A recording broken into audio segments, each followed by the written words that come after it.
Oh, live. Hello. Hey, suddenly we're live, man. We were like, man, is it going to be scheduled or live? But then suddenly it was live. What's Fancy to up, run everybody? into you here. Fancy seeing you all here. Hey, hey, everyone! Welcome to our very special live stream Q&A session where we're going to dive deep into spiritual topics of all kinds. Hopefully, give you something illuminating, comforting, and uplifting that's going to make your life better this week. Thanks for joining us. I'm here with Chelsea and Karin. Hello. Hello, Hello. everybody. Hi. Glad to be here.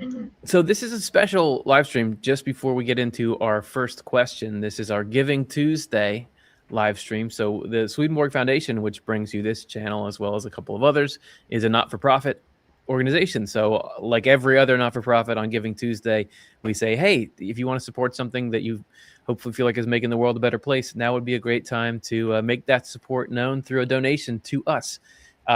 We have a couple of perks for you if you do donate as part of our campaign. So if you want to get those perks, use the link in the description of this video to make your donation. And if you do that, you're automatically entered into a raffle to get some cool stuff.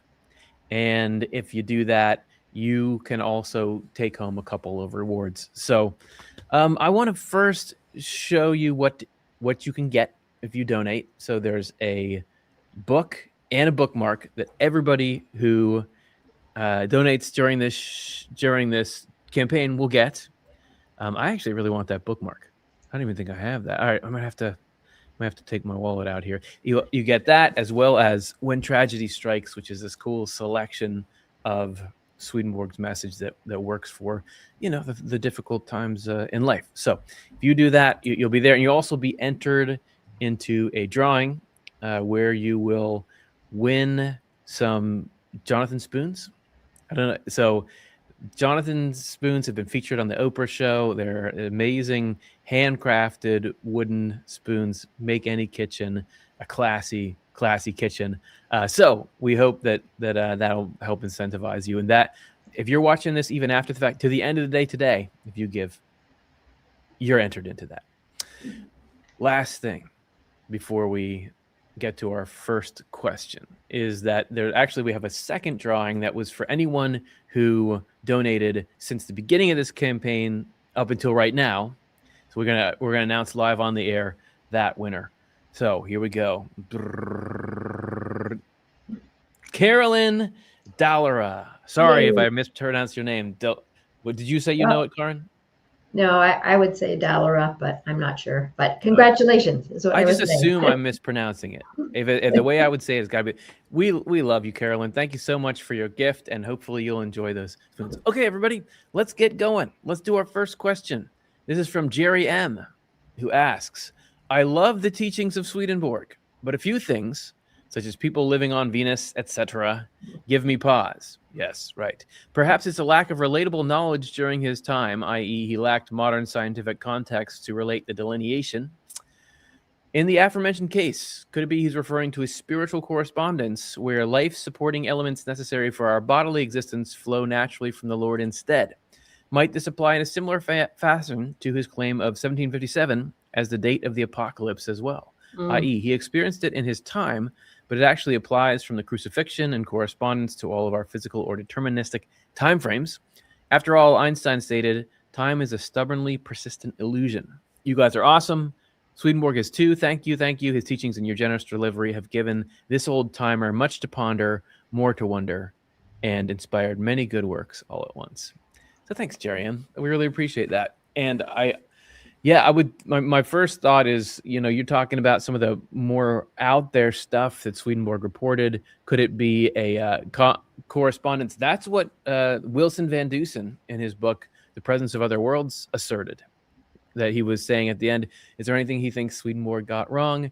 His argument was that I won't get too into the weeds, but some of these encounters with people that he said lived outside the planet Earth, off-site, as he would say, were correspondence. The correspondent, he said, to the xiphoid cartilage, which meant that there was a false element. Anyway, go read Van Dusen about it. But he was giving a similar explanation. So anyway, any thoughts on that as well as the Last Judgment stuff from you sure. guys? Yeah, I think, well, thanks for the great question. It is something that we could spend a long time thinking about. But I think in some ways, when you are talking about anything spiritual, there's some kind of a correspondence going on. So, like, the kind of material level stuff is less important. And so, and because when it's spiritual, it does exist outside of time and space. So there's some application to us no matter what linear time we're existing in.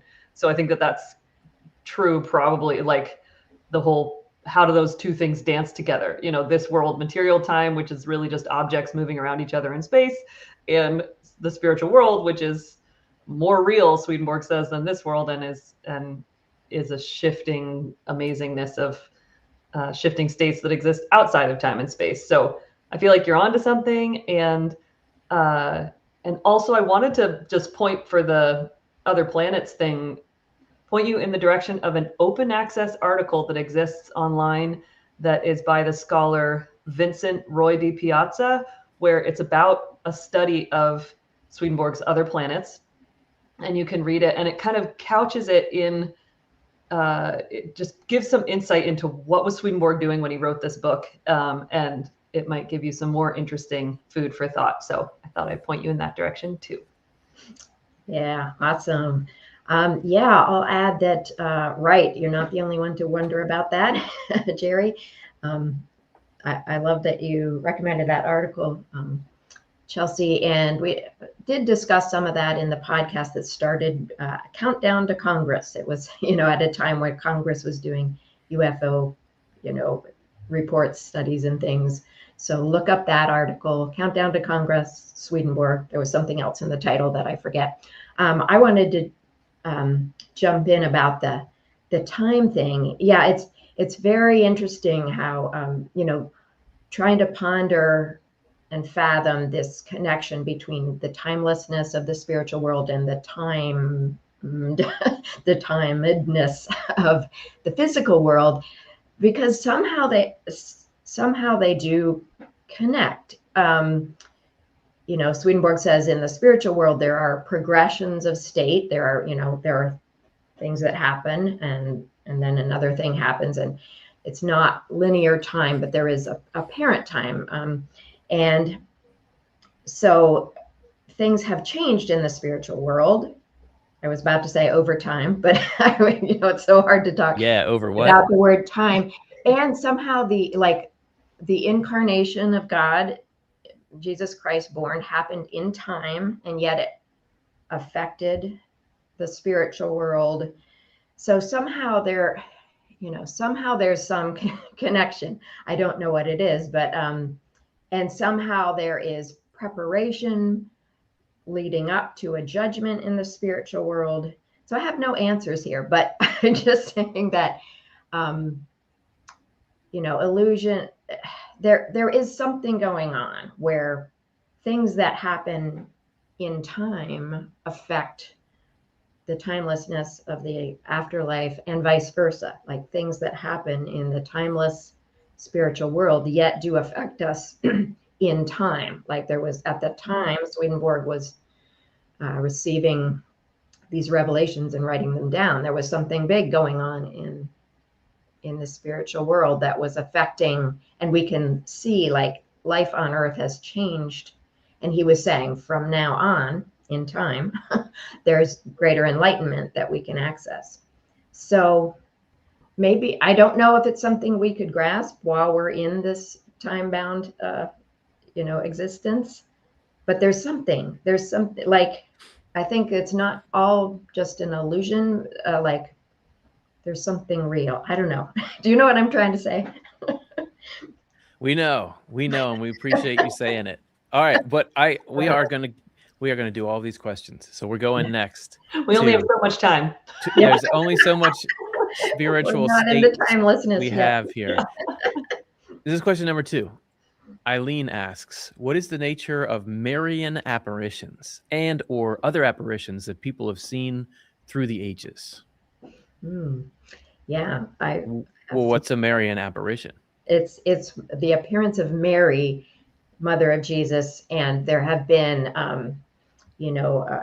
particularly in the Catholic tradition, I think, sightings of Mother Mary that I read a little article about them. Like the earlier ones were just one person it happened to, and then they reported it. And then there were some later on that seemed to be a group vision of Mother Mary.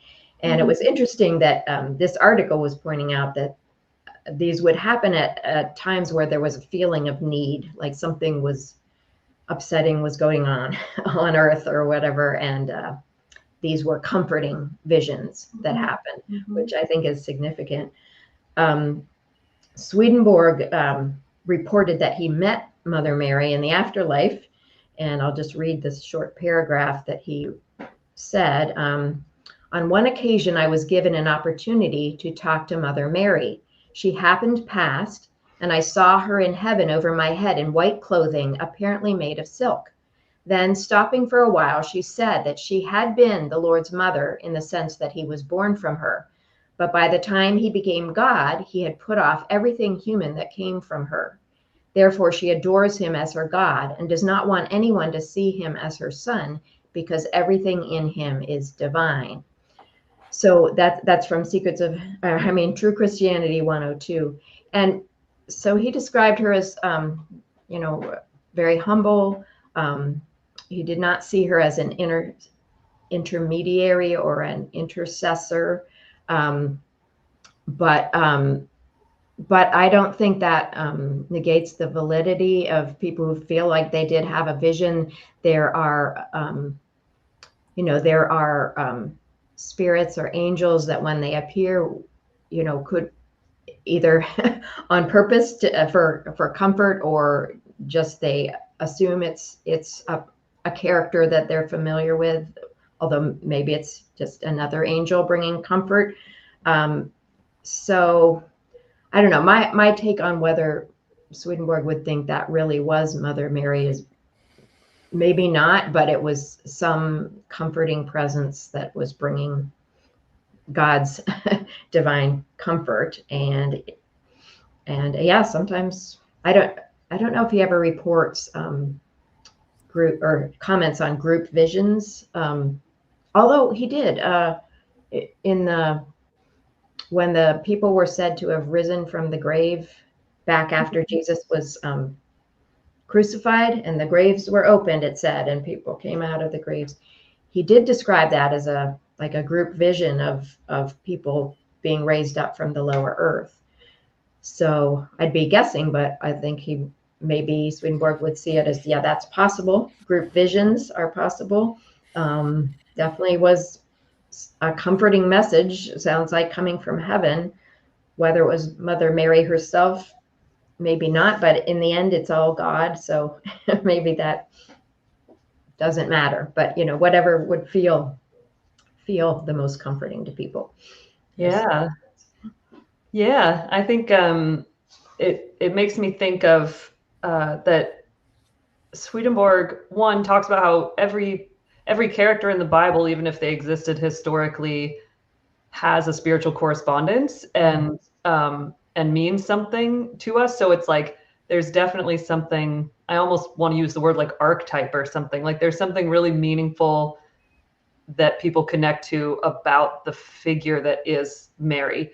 And what Swedenborg says in the spiritual world is that oftentimes angels appear or guides appear that take the form or look like someone, even if they're not actually that person, because the personness of it doesn't actually matter. It's like the usefulness of it, the purpose of it that matters. And that's not that it's unreal. Like it's very spiritually powerful to have like an encounter with what that meaning is, whatever the meaning of Mary is, having a real encounter with that is super impactful. And then Swedenborg describes how whole communities of angels appear like a single individual. And that's how he describes like these archangels, Gabriel and Michael and others, that Swedenborg describes them as not being an individual angel, but the collective of people who serve that same spiritual purpose.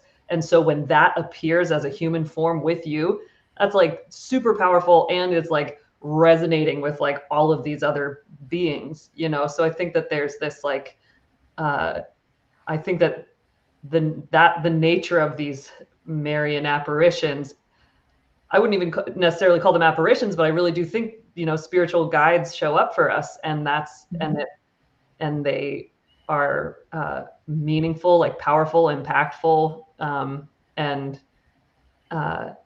so it's something that we can be connected to. So I think that it's one of those interesting ways that I think Swedenborg's insight into how spiritual communities or angels, how that sort of support system shows up for us, can make a lot of sense with what Swedenborg says about how angels appear and stuff, and how guides can show up for us. So I think that it's cool to think about what that means to have an encounter with Mary, and then what is that spiritual community or purpose?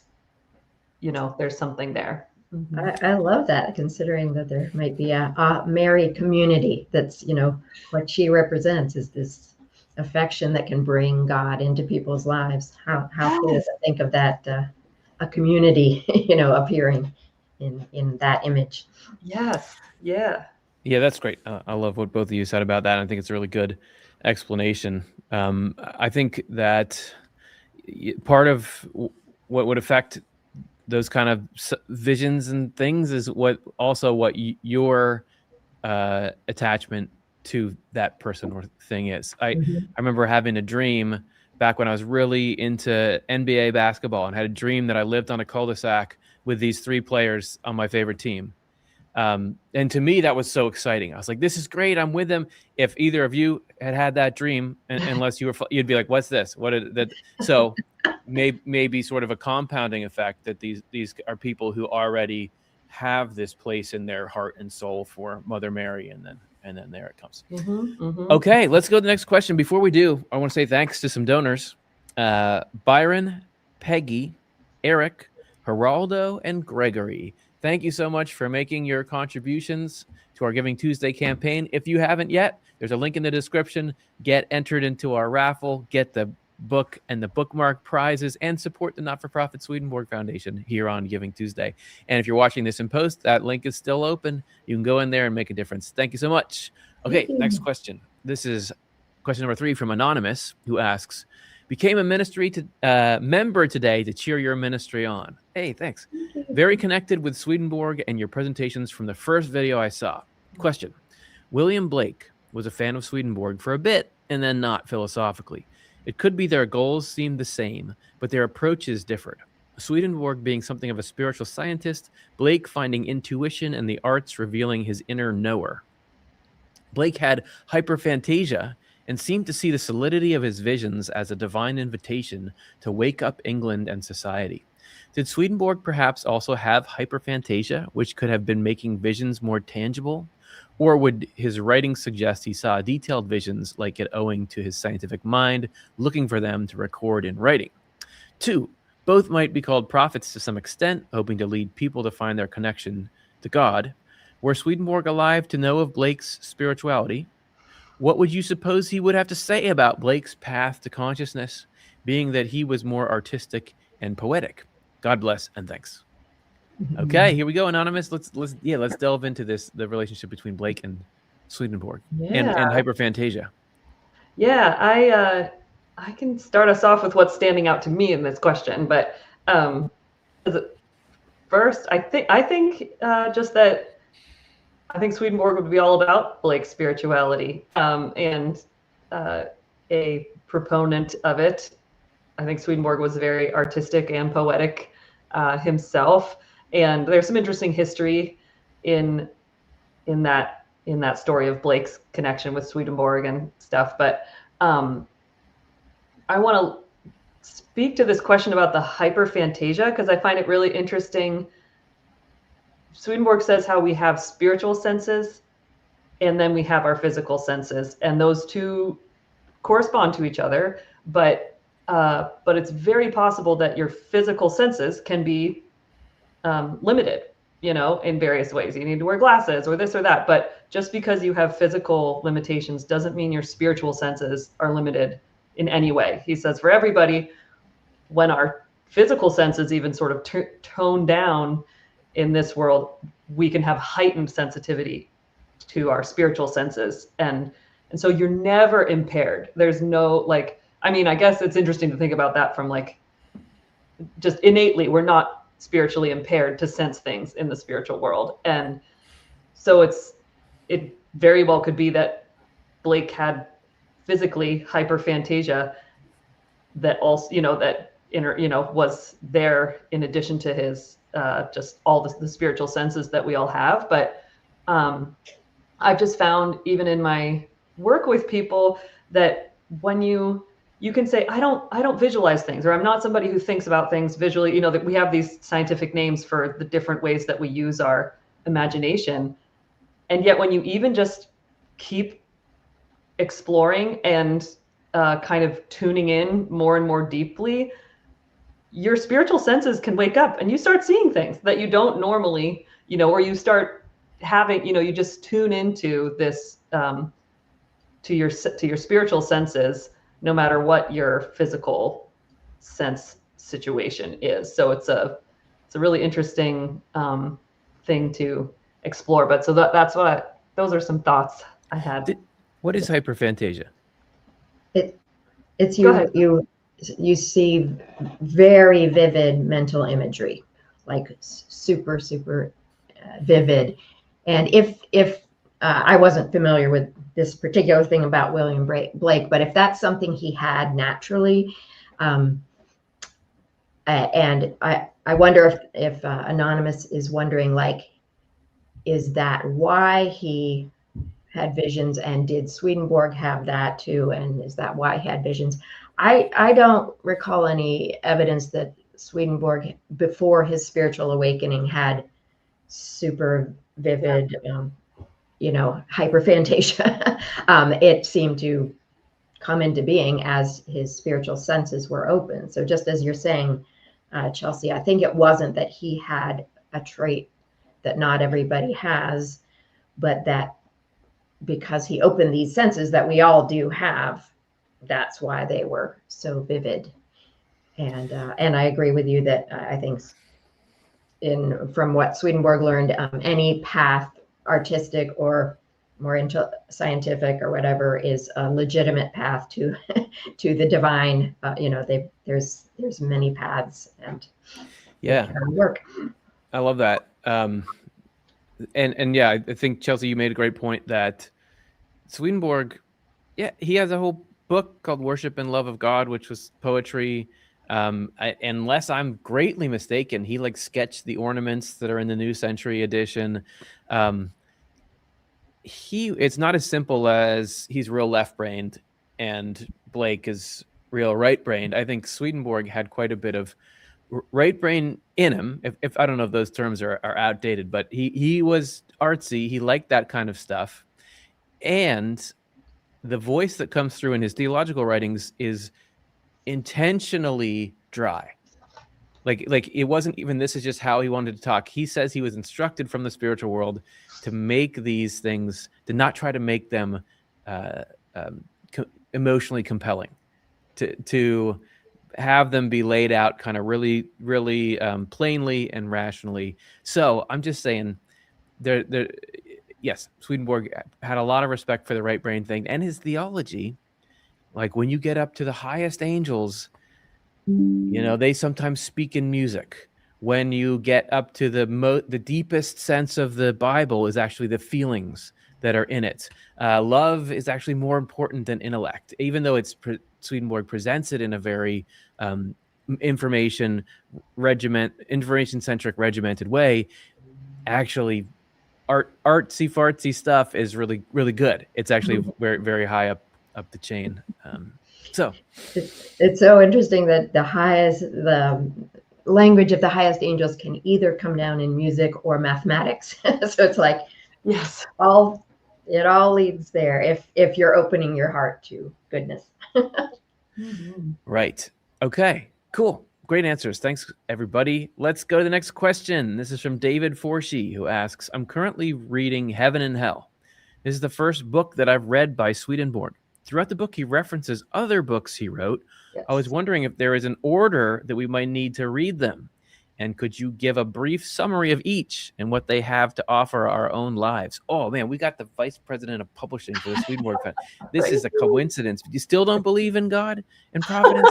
Okay, so I'd say, Chelsea, would you kick us off on how should we journey through the Swedenborg opus? Yes, I will do my best for you, David. So I would recommend Divine Providence as your next book to read, and then perhaps Divine Love and Wisdom. So those two are really where Swedenborg feels like he's totally in his element and just geeking out about spiritual things. And they're both pretty slim volumes, and they'll give you lots to think about. So that's a whole journey in itself to read those two books. I also want to just recommend this very thin little book that we have at the Swedenborg Foundation called Swedenborg's Garden of Theology, that takes you through, gives you a little primer on each of the different theological works that Swedenborg published in his lifetime. But I'll just go over briefly that the first book he wrote was his magnum opus, this multi-volume series called Secrets of Heaven. So in the New Century Edition, that's going to be 15 volumes. And I was just having a conversation with folks today about how Swedenborg he sort of expected that people wouldn't necessarily read that work from beginning to end, cover to cover. It's almost like a reference work to just drop in to these different parts of the Bible, because he's doing an exegesis on the books of Genesis and Exodus. So that's just sort of have it there and drop in sort of at will to get a little bit of spiritual insight. And he's always cross-referencing to other numbers, so you can go on a little journey, just see where you're taken that day when you explore Secrets of Heaven. And then after that was when he published Heaven and Hell and a number of other shorter works that we have collected in the New Century Edition titled The Shorter Works of 1758. Then he publishes a number of other shorter works that are the shorter works of 1763. I'm not going to name them all individually, but you can find them on our website. And then you've got Divine Love and Wisdom and Divine Providence that I talked about. He goes back to the Bible and he publishes a 2-volume work on the book of Revelation. And that's not yet out in the New Century Edition, but it will be in probably the next 3 to 5 years. And then toward the end of his life, he publishes his 2-volume work, True Christianity. And so that takes Christianity, is a direct addressing of the Christianity of his day, and really speaking to what this new Christianity that he was talking about is. And then he publishes a work on married love, and then a little volume called Soul-Body Interaction, and a book that the NCE calls Survey, which is really, it's a very, the NCE, it's available in paperback, Survey and Soul-Body Interaction. And Survey takes Catholicism and Protestantism, and then Swedenborg talks about that in relationship to this new revelation that he's having. And then Soul-Body Interaction is really cool about how inflow works, how like divine inflow comes into our minds and bodies. And that's very, very short too. So that's a brief summary of each. And they're all available one way or another on our website. And so, happy journeying through Swedenborg's works. Yeah. Oh yeah. That's awesome. Thank you, Chelsea. And the nice thing is you really don't have to read them in any specific order, because he does repeat things a lot, and the cross-referencing doesn't mean you should have been reading that other book first. It just means if you want to see more about that, there you go. But I think that it's great that you can start where your interest feels, either with the Bible, Secrets of Heaven, Sacred Scripture, Apocalypse Revealed, or with Divine Providence and Divine Love and Wisdom, which are more philosophical about reality works and how divine providence works, or interesting spiritual world stuff like heaven and hell and other planets and stuff like that. So go with your interest rather than worrying about an order. Yeah, definitely. And I will just put in a little, what do I want to say? Seed of interest about a new title that we have coming out next year. We just landed on a title so we're calling it My Entire Humanity, Swedenborg's essays on Swedenborg's spiritual process and our own. So this is a collection of 5 essays by the late translator George Dole, who was one of the founding translators of the New Century Edition. So we have these essays that he wrote in the last 10 years of his life, George Dole's life, about engaging with Swedenborg's works and spirituality. And this book is actually going to give a really interesting insight to Swedenborg's own process of writing the books, like sort of some insight into why did he write them in the order that he did write them.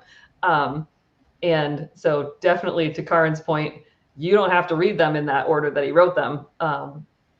But there's some interesting, it's just an interesting thing to think about how the journey that Swedenborg himself was being led on in his life and publishing.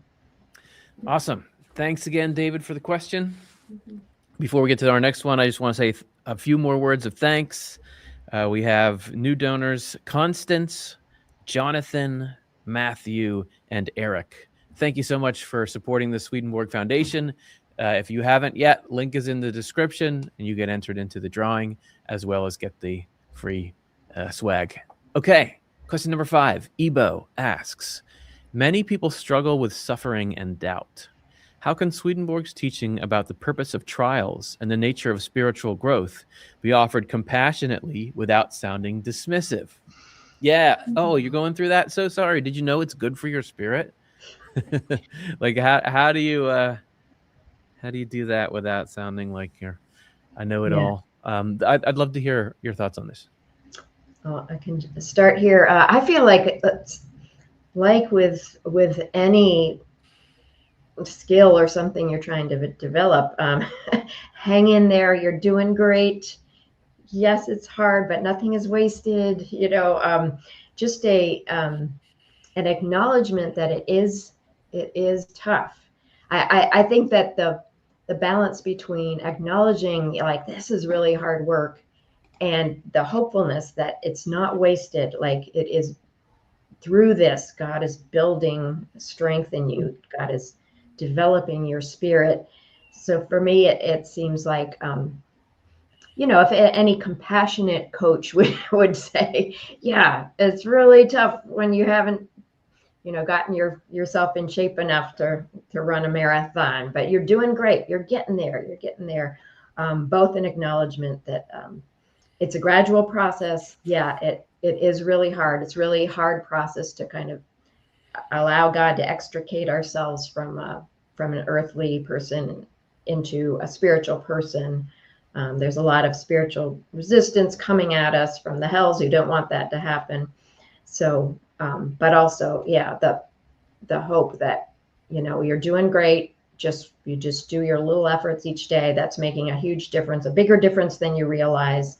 And none of it is wasted. Like nothing is, what was that for? God brings good out of everything. So those are a few of my thoughts.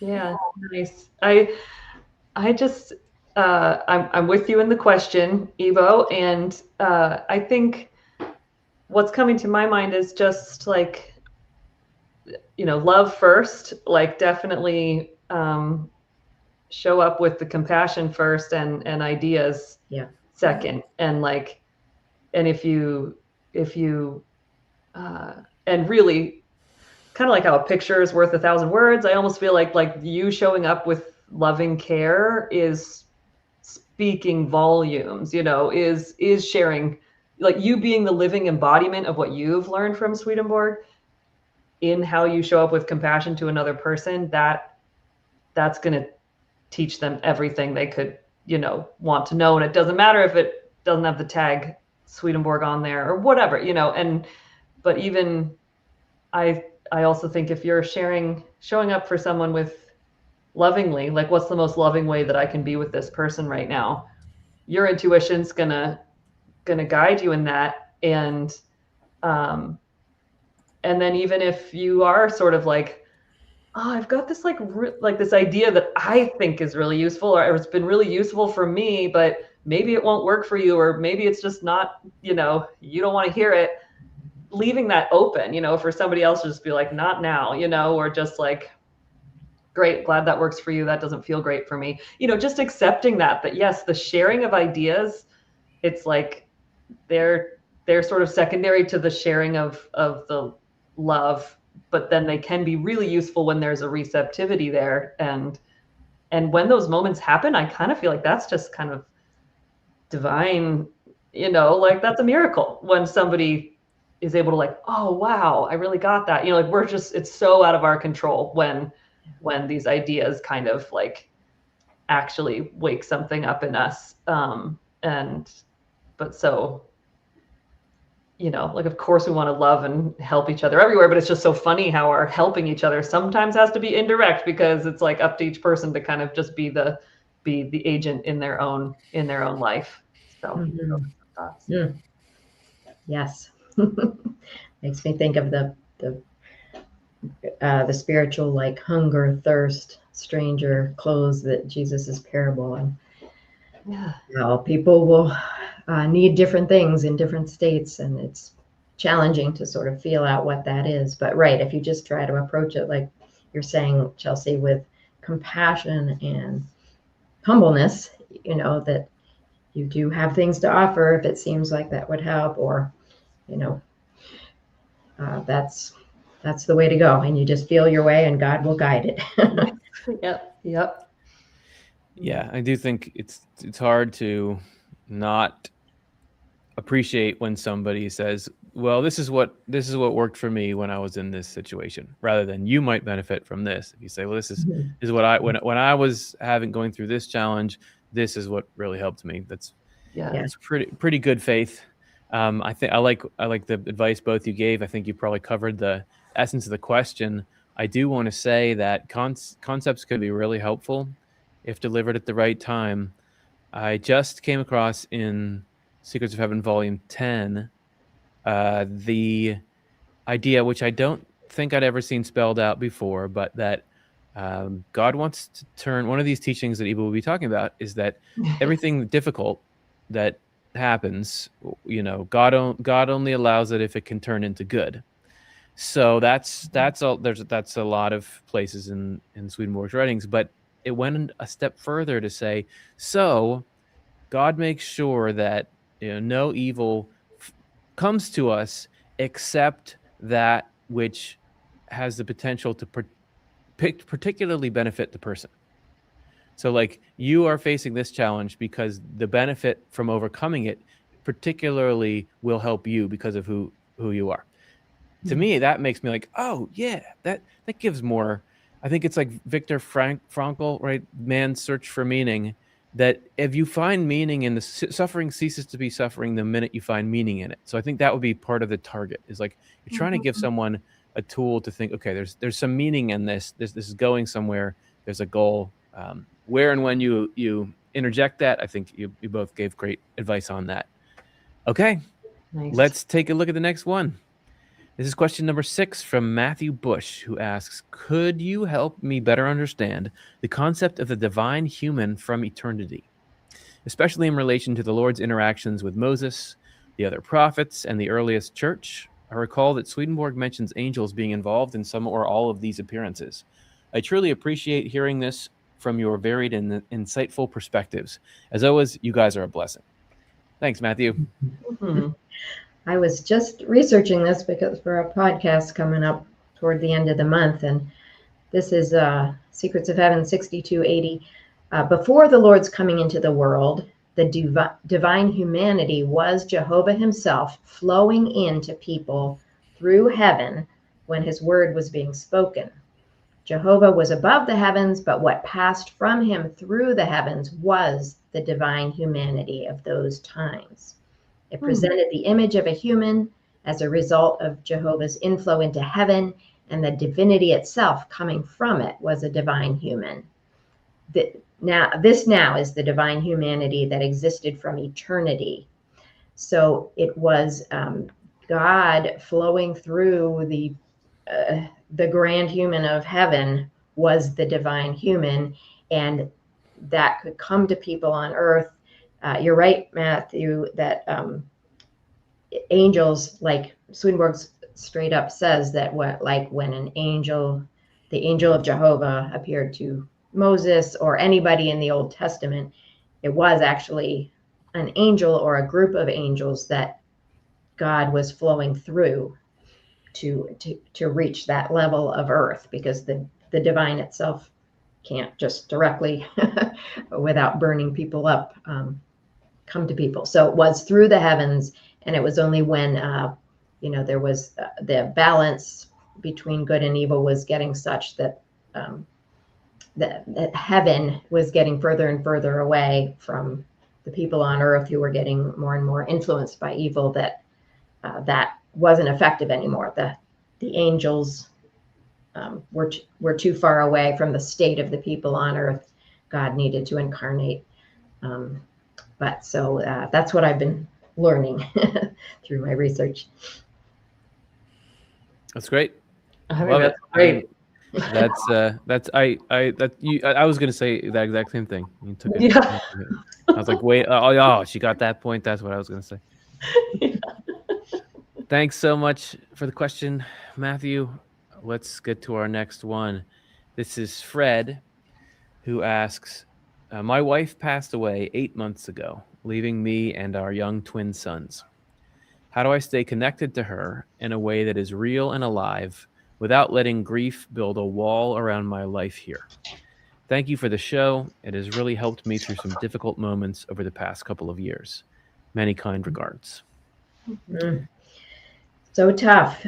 Fred, you're still, not even a year since she passed, and that's just such intense grief that first year, and especially you have some sons. So you ask, how do I stay connected to her in a way that's real and alive without letting grief build a wall? I know that of course she is with you in spirit, and one powerful way to stay connected with her is taking care of your sons. That she will be so involved in that, that love that you and she share for those little boys. Just you taking care of them, she's present in that. So that's one thing you can think about, that when you're doing that, you're connecting with her in a very real way. Just as when you engage in any kind of activity that you and she both love, like there's a real connection there, because the connection is through, spiritual connection is through affection and feeling. And so anytime you're doing that, you are very, in a very real way, connecting with her. I would encourage you to pay attention to any, good feelings that come through. I can remember after my daughter died, and the first Christmas, and started feeling some, like, we were, there was so much sadness, but I would also feel a little warmth about just the family being together. And I had to tell myself, like, that's good. Like, my daughter's in that feeling, like she's happy that we're together. So just enjoying watching your sons enjoy Christmas, like, invite that, embrace that, because that's her. But even in the sad feelings, that sadness can also be a result of that she's near, like you're feeling her, and that can sometimes trigger sadness. I remember reading a spiritual experience story where a woman's deceased son came to her in a vision, said, I had to, sort of back away from you sometimes, because when I was near, you would feel so sad. I think it's just because, if you're feeling her presence, sometimes that could trigger tears, sometimes that can trigger good feelings, warm feelings. So any feelings, just try to talk to her, I would say, like in your mind or out loud, or write to her. Just try to think of her alive in your feelings, because I totally believe that's true. And a last thing I would say is, I found it very valuable to invite remembrance rituals into, like, the holidays are now, and some way that, I don't know how old your sons are, but if they're old enough that would be meaningful, like light a candle for mom, or have a picture, or some way that she's part of the day, and that would feel a lot better to me than sort of trying to ignore it. Journaling, yeah. So those are some thoughts, and my heart goes out to you. That's very, very hard. Yeah. Oh, such great wisdom, Karen. And I feel tuned into just the part of your question, Fred, where you say, like, without letting grief build a wall around my life here. And I just want to say how I think your connection to her is real and alive, and you are going to grieve, and that grief is a natural process that we go through, and especially that our outer levels go through, that have to live with the loss. And but that doesn't mean the connection isn't there. It's just that, yeah, this is where our consciousness is. So we feel that loss every day and the pain of it. And but you don't have to grieve alone. As scary as that might even feel, like, finding people who can be with you in your grief, whether there's like a grief support group or other communities, organizations that support people who have lost partners, spouses. And so there's sort of a both and, like, finding spaces where you can grieve, because so you're not feeling like you have to build a wall around it. If you can find spaces where it's okay for you to just melt and be held and supported by a community, then having those spaces will then let you also be able to show up in your life and for your sons, because that's just enormous. What you're having to do is to be a parent when you're grieving so deeply yourself. And so, yeah, go gently, and with that's just what I want to say. Is like, you don't have to be alone. So I hope you find the places and spaces and people where you can let yourself grieve, or be supported by a therapist or something like that. And then when that grief is feeling seen, it won't feel as much like it needs to overtake you. Like, it might be able to give you some space when you're able to feel that, feel joy and feel that connection that is real in your life. Yeah, it's so true. I just want to say that our first Christmas, we had a lot of family relatives, and because we had a time to cry, like to remember our daughter, and cry about that, the rest of the day felt lighter. Like we were able to actually enjoy Christmas Day more because we did that grieving together. Yeah. Yeah. And there's so many, probably now on YouTube too, and everywhere, there's like so many great tools and ideas for ways to support yourself with grieving. Cause I think there's a great book called The Wild Edge of Sorrow that is about grieving, and whether it's letting yourself write or create art, or, just making space, or really just, be pounding the earth, but like just being with having a container to feel those feelings is really important, and will be healing. Yeah. Mm-hmm. Yeah, that's great advice. So yeah, definitely sorry for all the different things you're carrying, Fred, in all the different ways. I'll just say two things from when I was young and my sister had died. In our house, we had a corner of the house like this, just these shelves that was her space. So we had like pictures of her and little crafts that, because I'm thinking of your son's little crafts that me and my siblings had made, like with her name in it. And there was just like, so it wasn't the whole house, but it was just like a little part of the corner. That was her, the little space of the things that, it wasn't like a shrine, but it was like This is your remembrance corner. And then the other thing is that my dad would do trips to heaven, is what he called it. So like it's almost like a meditation. Before we're going to sleep, me and my sister, he would just like sort of talk us through imagining going to see my sister in the afterlife and what it would be like for her there. And I guess that's probably like a way that we were all kind of coping together. So those are the only things those are things that stick out to me from I was young, I was 6, so I don't remember a lot of it, but those stuck out to me as something. So it could be, I don't know what age your sons are, but those are just a couple of ideas. So thanks for being willing to write in.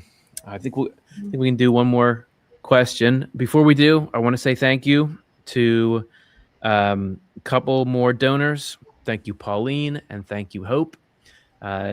Link is in the description. Anyone who wants to support the programming that makes this show possible, to reach out and try to give help around these topics. So our last one for today is from Chinonye, who asks, "Happy Thanksgiving to everyone at Heaven's Help Desk. My question is this: what are the practical ways to forgive and at the same time set boundaries with those who would hurt others just to get what they want?" Thank you, guys. Such a tough one. The thing that popped in my mind with this question is that forgiveness is an inward thing and setting boundaries is an outward thing.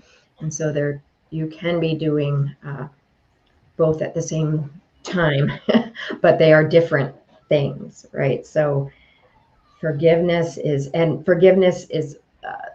the precepts are more universal, but setting boundaries is very specific to the situation. And so I don't think anybody could tell you exactly how to do that, but if you find people in your similar situation to you, hopefully they would, have a lot of ideas and tools. But just thinking for the inner part, forgiveness is inward. And I would recommend a couple of our shows, one called 3 Simple Ways to Love Everyone, where Curtis shared, ways you can see people as a bigger picture, more than just their harmful behavior, and pray for the good part of that person and realize they're captured by something. That doesn't mean they're not responsible for their actions, but something has got a hold of them. See them on an eternal journey, wish them well, and to continue, to wake up and to improve their lives. And then our show, Rediscovering Forgiveness, has a lot about that. You can be inwardly letting go of the resentment and anger at the same time as taking steps to set boundaries and hold people accountable. So I recommend those two shows for tools for the inner work. But the outer work, boundaries are so important. And Swedenborg talks about how the love of the neighbor, includes like not enabling people's bad behavior. And so it's really important to find the specific ways to not enable bad behavior, to connect with and encourage good behavior if that happens. Don't take responsibility for that person's spiritual growth. Like that's not up to you because that's up to them. So don't feel guilt about that or like blame of yourself in any way. But you can, you can look for the opportunities to connect with the good parts of them. Some situations just require distance, like it's not always possible. So there's so many complications, and I feel like, there's, I'm thinking of like with Alcoholics Anonymous, there was Bill Wilson's wife, Lois, started Al-Anon, is what it's called, right? Like group support for the spouses of alcoholics that like, how do we deal with this, and practical ways of having those boundaries, because it's so complicated. Not everyone can just leave.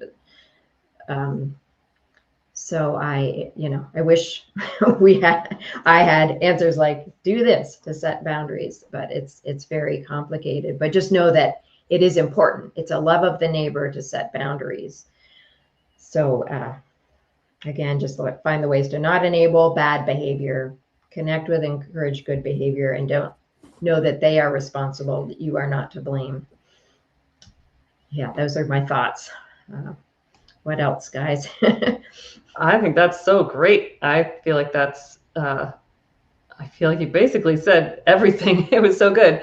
But the only things that are bumping around in my mind maybe to add is like one that there's some really great forgiveness meditations out there, especially in I want to say like the mindfulness movement, the teacher Tara Brach and Jack Kornfield. There's sort of like some practice of a forgiveness meditation that is really lovely to connect into, forgiving yourself and forgiving others. And it makes me just think of how forgiveness, again, kind of going full circle to our first question, like it's a spiritual state. Like we can connect to it, but it's not really ours. Just like how we can't do anything good. Like it's like the divine is working through us when we're connecting to that. And like, and so to know that you have that available in you, and it's a matter of connecting in. And I think when you do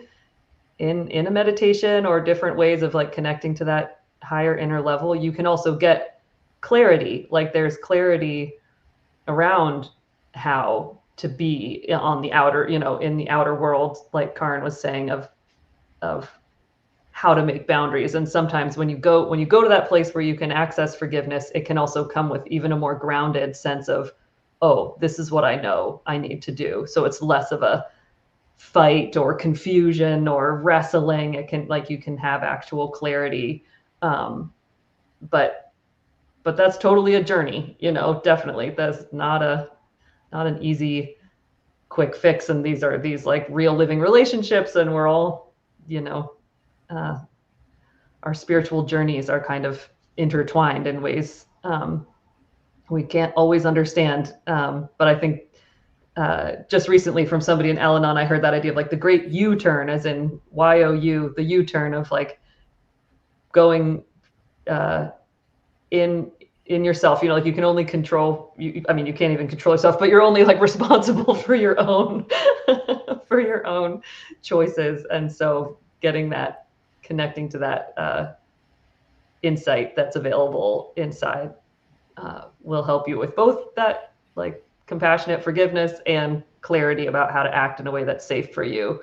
And yeah, so yeah, that's so beautiful. I had one more quick thought that came to me, is that Swedenborg talks about zeal. Like zeal can look like if there is actual, she says, would hurt others. Like if there is actual danger and like harm going, that's not a time where you need to feel all this deep, calm forgiveness. Like you can be assertive and even feel angry in stopping that and protecting yourself or others. But the difference between zeal and negative anger is, once the danger is past, you can reconnect with that forgiveness.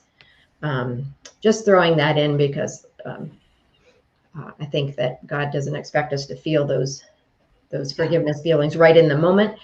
But like you're saying, Chelsea, if you are able to connect with that at the times that are appropriate to strengthen yourself in that inner forgiveness, you will have more clarity. And that anger can, Swedenborg says that zeal rises up when it needs to protect something and then calms right down. Like it doesn't stick around in resentment and things. It's just there when it's needed, and then reconnect with that forgiveness inside.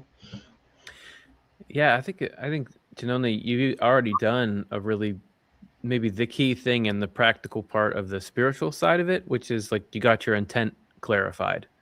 So you know that your goal is to forgive and set boundaries because you think that's the right thing to do spiritually. So knowing that, then as you go and set these boundaries, you're not doing that for revenge or something that your ego might want to do. You're doing that because you want to set them as boundaries. And you know that even if, it can't be right in this moment, overall your intent is to forgive this person, meaning you come to a point where you don't really bear them ill will or as close to that as you can. So great. Like that's the good intent, and you got that. And then I would say, like both of you alluded to, go to the world, like find for boundary setting. There's a million resources that are very specifically, probably whatever situation you're in, there's experts in that exact situation. Go find out the best boundaries from them. I think Swedenborg won't really give you a ton of extra insight there. He'll give you a few things, but really what he's useful for is the clarifying the intent.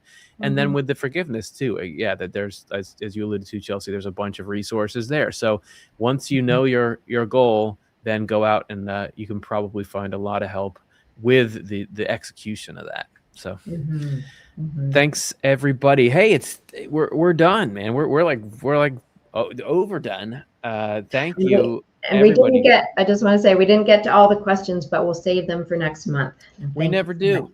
Because like you can't just like, oh, I'm not going to say this thing and I'm not going to spend time on this question. They're important. They're good. So thanks everyone who wrote in. Yeah, we'll try to get to yours next time. Thanks, Karin and Chelsea. That was really fun to get to hear from you. Yeah, that was really great. I feel very lucky to have gotten to be here and lucky to be connected with everybody watching and this fun on this lovely Giving Tuesday. Yeah, so great that you could join us this time, Chelsea. It's fun to have you. And yeah, love the questions. Love that we're in community with all of you out there thinking about how to live a spiritual life. All right. And one last time, there's a link to donate to support the not-for-profit Swedenborg Foundation. In the description, your donations support programming like this, as well as translation of Swedenborg's books and many other worthwhile endeavors to try to spread this message to the world. Thanks, everyone, for your support. And we hope you got something good out of this presentation today. Bye. Bye.